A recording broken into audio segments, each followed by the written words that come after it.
முதல் வாசகம். அவருடைய ஆடை வெண்பனி போல இருந்தது.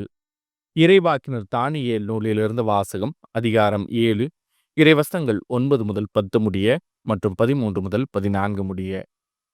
நான் பார்த்து கொண்டிருக்கையில் அரியணைகள் அமைக்கப்பட்டன. தொன்மை வாய்ந்தவர் அங்கு அமர்ந்தார். அவருடைய ஆடை வெண்பனி போலவும் அவரது தலைமுடி தூய பஞ்சு போலவும் இருந்தன. அவருடைய அரியணை தீக்கொழுந்துகளாயும் அதன் சக்கரங்கள் எரிநெருப்பாயும் இருந்தன. அவர் முன்னிலையிலிருந்து நெருப்பாலான ஓடை தோன்றி பாய்ந்தோடி வந்தது. பல்லாயிரம் பேர் அவருக்கு பணிபுரிந்தார்கள். பல கோடி பேர் அவர் முன் நின்றார்கள். நீதிமன்றம் தீர்ப்பு வழங்க அமர்ந்தது. நூல்கள் திறந்து வைக்கப்பட்டன. இரவில் நான் கண்ட காட்சியாவது, வானத்தின் மேகங்களின் மீது மானிட மகனைப் போன்ற ஒருவர் தோன்றினார். இதோ, தொன்மை வாய்ந்தவர் அருகில் அவர் வந்தார். அவர் திருமுன் கொண்டு வரப்பட்டார். ஆட்சியுரிமையும் மாட்சியும் அரசும் அவருக்கு கொடுக்கப்பட்டன. எல்லா இனத்தாரும் நாட்டினரும் மொழியினரும் அவரை வழிபட வேண்டும். அவரது ஆட்சியுரிமை என்றும் உள்ளதாகும். அதற்கு முடிவே இராது. அவரது அரசு அழிந்து போகாது. இது ஆண்டவரின் அருள்வாக்கு. இறைவா, உமக்கு நன்றி. பதிலுரை பாடல். உலகனைத்தையும் ஆளும் உன்னதராம் ஆண்டவர் ஆட்சி செய்கின்றார். ஆண்டவர் ஆட்சி செய்கின்றார். பூவுலகம் மகிழ்வதாக. திரளான தீவு நாடுகள் களி கூர்வனவாக. மேகமும் காரிருளும் அவரை சூழ்ந்துள்ளன.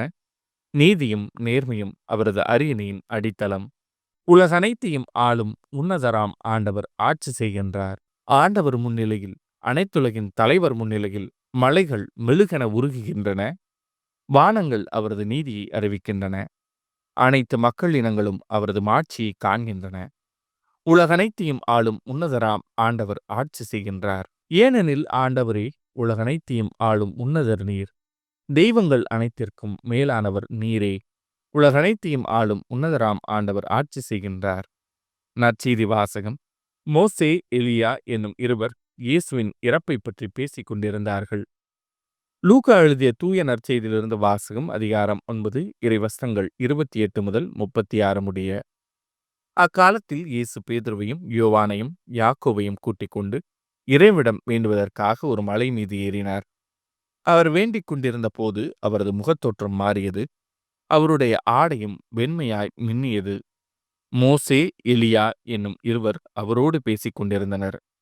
மாட்சியுடன் தோன்றிய அவர்கள் எருசலேமில் நிறைவேற இருந்த அவருடைய இறப்பை பற்றி பேசிக் கொண்டிருந்தார்கள்.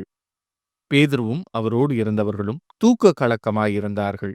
அவர்கள் விழித்தபோது மாட்சியோடு இலங்கிய அவரையும் அவரோடு நின்ற இருவரையும் கண்டார்கள். அவ்விருவரும் அவரை விட்டு பிரிந்து சென்றபோது பேதுரு இயேசுவை நோக்கி, ஆண்டவரே, நாம் இங்கேயே இருப்பது நல்லது. உமக்கு ஒன்றும் மோசேக்கு ஒன்றும் எலியாவுக்கு ஒன்றுமாக 3 கூடாரங்களை அமைப்போம் என்று தாம் சொல்வது இன்னதென்று தெரியாமலேயே சொன்னார்.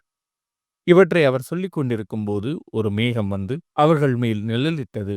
அம்மேகம் அவர்களை சூழ்ந்தபோது அவர்கள் அஞ்சினார்கள். அந்த மேகத்தினின்று, இவரே என் மைந்தர், நான் தேர்ந்து கொண்டவர் இவரே, இவருக்கு செவிசாயுங்கள் என்று ஒரு குரல் ஒலித்தது. அந்த குரல் கேட்டபொழுது இயேசு மட்டும் இருந்தார். தாங்கள் கண்டவற்றில் எதையும் அவர்கள் அந்நாள்களில் யாருக்கும் சொல்லாமல் அமைதி காத்தார்கள். இது ஆண்டவரின் அருள்வாக்கு. கிறிஸ்துவே, உமக்கு புகழ்.